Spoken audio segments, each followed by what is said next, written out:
Hey Tim, hey everyone else, welcome back to For Running Shoes. I'm really impressed, Tim, with how your training is shaping up. It's very clear that you've taken what you've learned from previous half marathon seasons and are using it, and yeah, you're shaping up really well. Still got a fair bit of time to prepare for your half marathon, but your goal of 85 minutes is looking really achievable. And I think, yeah, if you keep putting in those runs, the speeds that you're running for some of those runs, I'm very impressed. Seeing you pop up on Strava and go, whew, that's quick. I have, my leg speed is really not great at the moment.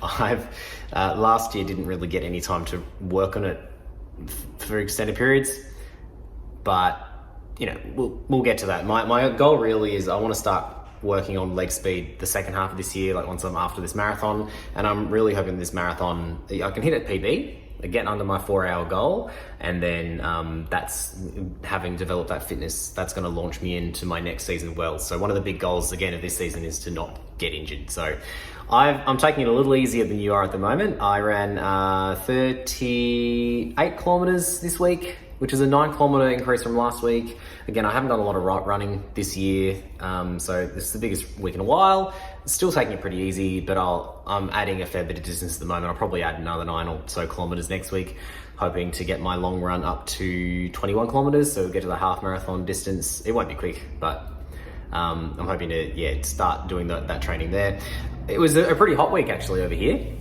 I know you've been pushing through, you've been doing a lot of morning runs and some evening runs as well. I have not been though, so one of my commutes, it was 32 degrees when I ran home, my 11 kilometers, which was fine. Actually, like similar temperature to a run commute from last week, and I coped all right, just to show that, you know, heat acclimatization does something. But my long run, which is just the 10 miler on the weekend, I ended up pausing the long run. It was an out and back. I decided, just noticing what was going on in my body, that if I pushed on for the full distance, I'd probably not make it home in too great a shape. It's really hot. So I ended up finishing that off a little bit early and finishing the last 4Ks on the treadmill, which was hot, but it meant that I was a little less hot than I would have been if I was still out there, because I've had some very warm weather in Melbourne over the last little while, which has been okay. I really need to start introducing my speed training back. I'm noticing my leg speed is not where I want it to be.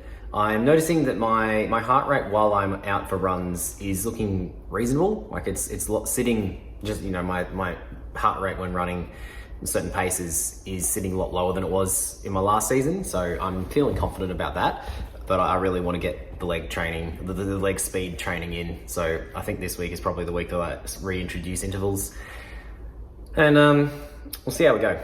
Otherwise, legs are feeling great. I'm still running fairly low mileage, but this was only the 3rd week of the 12-week season, so I've got plenty of time to be adding still, and next week will be another big step up from this week, and I'm looking forward to it. So thank you so much for joining. I hope that you check Tim's next video out on Thursday. He has a very impressive running schedule at the moment, getting ready for his half marathon in April, which I'm looking forward to journeying with him anyway. And make sure you check my next video out on Tuesday. Take care everyone, and we'll see you next time.